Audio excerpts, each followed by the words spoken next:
Hai teman-teman, perkenalkan nama saya Cindy Roring Pandey dengan NIM 2014-201134.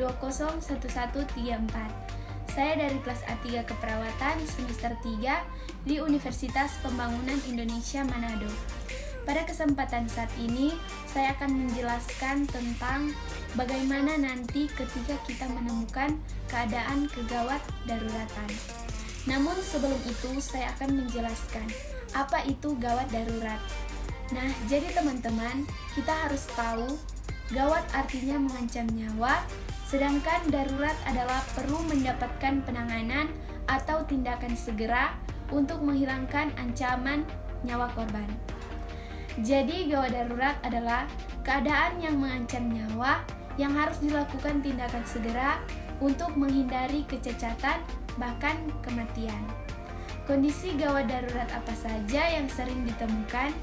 Nah, teman-teman, ada beberapa kondisi yang sering ditemukan seperti tersedak, serangan jantung, serangan stroke, pendarahan akibat kecelakaan, dan yang terakhir adalah kejang.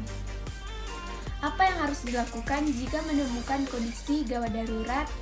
Kondisi gawat darurat bisa menimpa siapa saja, kapan saja, dan di mana saja.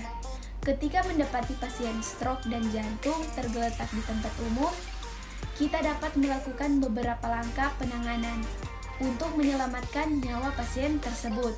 Yang pertama, cek kesadaran pasien. Hal pertama yang harus kita lakukan ketika menemukan seseorang tak sadarkan diri di tempat umum adalah dengan cek kesadarannya.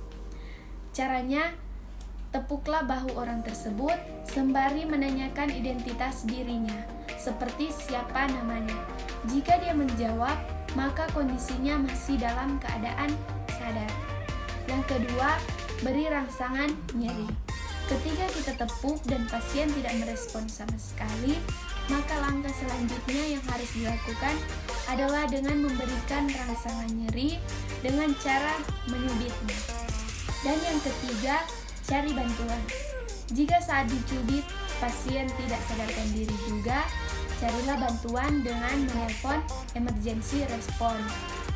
Cek pernapasan. Yang keempat, cek pernapasan. Terpenting yang harus kita lakukan adalah dengan mengecek pernapasan pasien. Caranya, dekatkan telinga ke wajahnya, rasakan hembusan napasnya, dan dengarkan suara napas.